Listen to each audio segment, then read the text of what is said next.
Hello everyone and welcome to another video on Tutorials Point with me, Richa. Today under the Hospitality Management module, we will talk about types of hotel. Well, if you are somebody who have been around the globe and stayed at different kinds of hotels and types of hotels, you will find this particular module very interesting. So let us see what are the different types of hotels. Well, on the agenda we will talk about different types of hotels.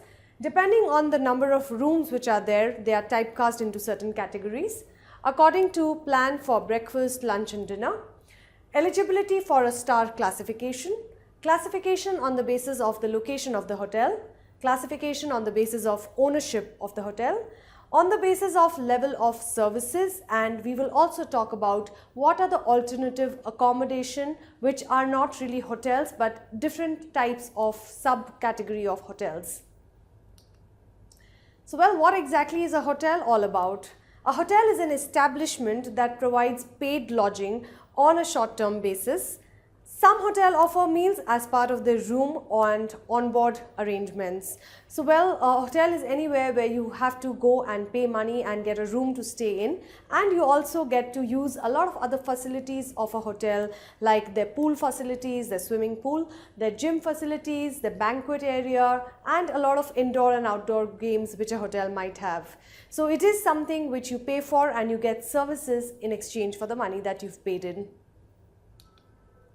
Now let's look at different types of hotels. Here they are.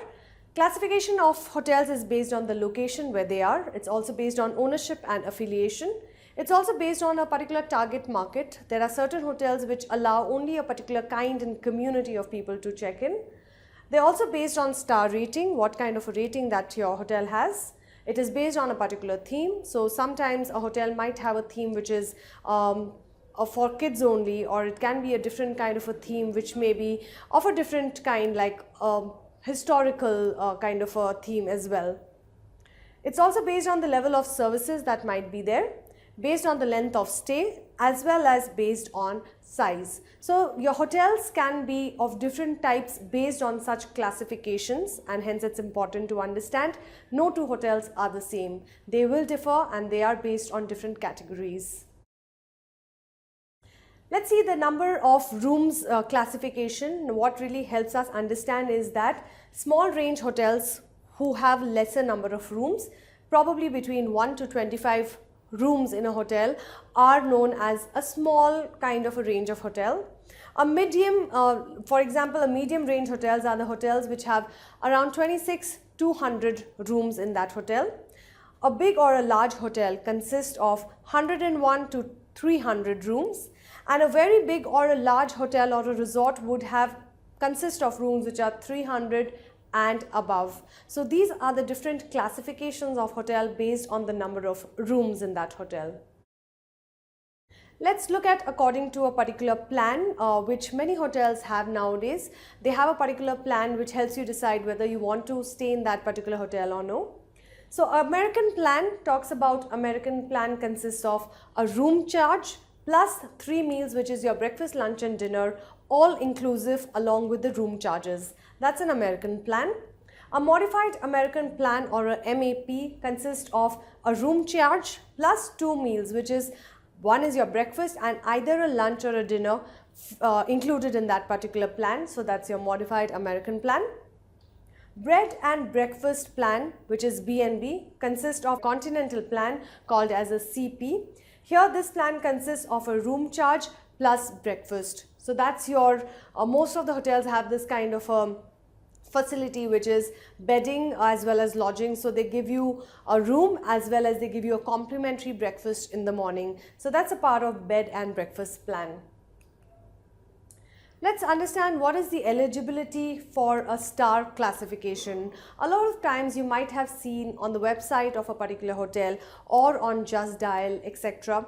You have see these stars given to the hotel. Now what is the classification or understanding of these stars?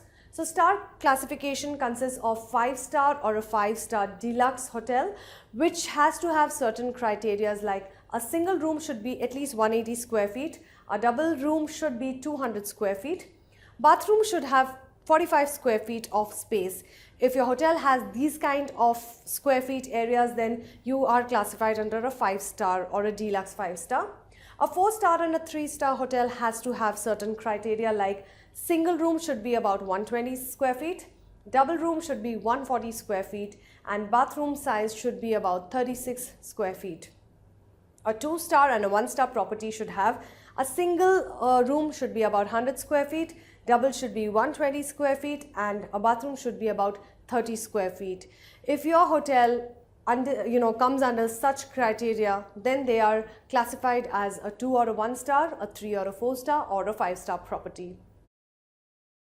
Classification on the basis of location. Now let's understand there are different locations which a hotel has. So classification on the basis of suburban hotel, wherein it's located in the heart of the city, in the suburbs of the city, then it comes under suburban hotel. Resort hotels are generally not located within the city. They are located a little on the outskirts of the city or on probably a hill station kind of an area. So they give you a feeling and a view of mountains, rivers, oceans and seas, etc. And that's where a resort hotel comes into picture.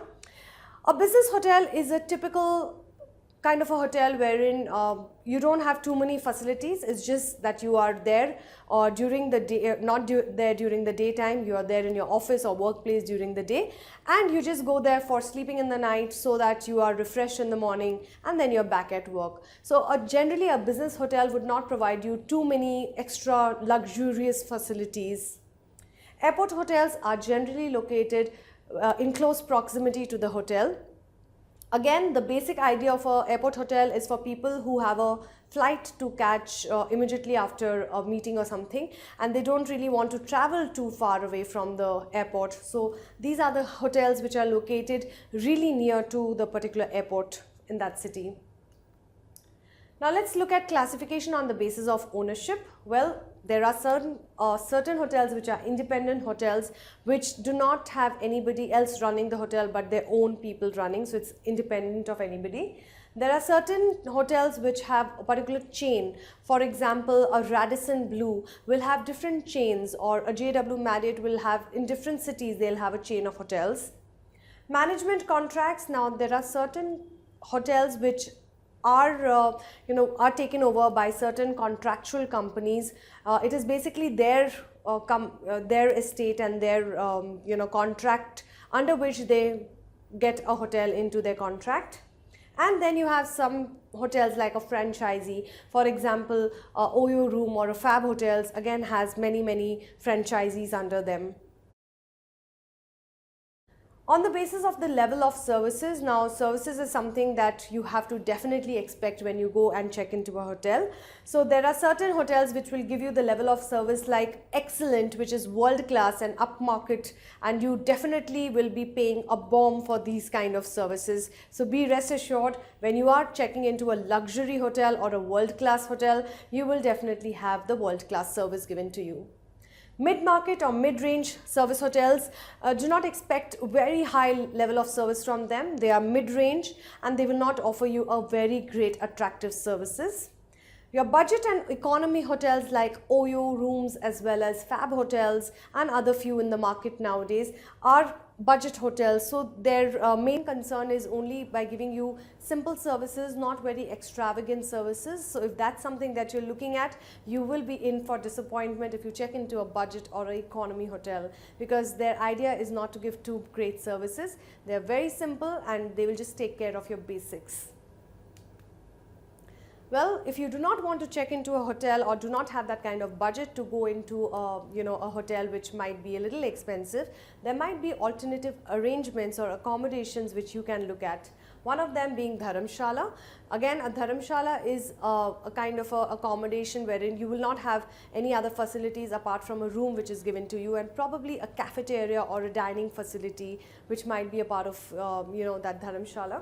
You also may check into a bungalow. A lot of people give out rental bungalows wherein you can go in and stay there, and they will have people who will do the housekeeping in that bungalow. Your stay will be very comfortable. You will also get your meals prepared, and there might be an in-house kitchen over there, people who will do your entire laundry work and everything else.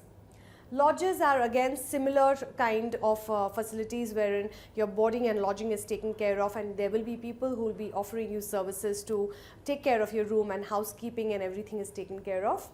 Youth hostels are places which is like a typical hostel wherein there will be deadlines, and you might not be able to do too many things over there. A basic cafeteria service and your basic room with a bed will be there, might be with an attached bathroom or might not be, it could be a common bathroom as well. So youth hostels are again places where you can check into in case you don't want to go into a hotel.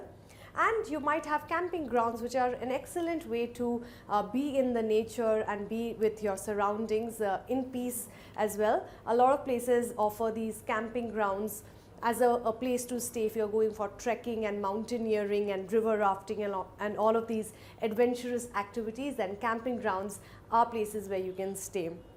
Well friends, that brings us to the end of this, again a very nice and informative module on types of hotels. I do hope you have enjoyed listening to us, and thank you for watching us.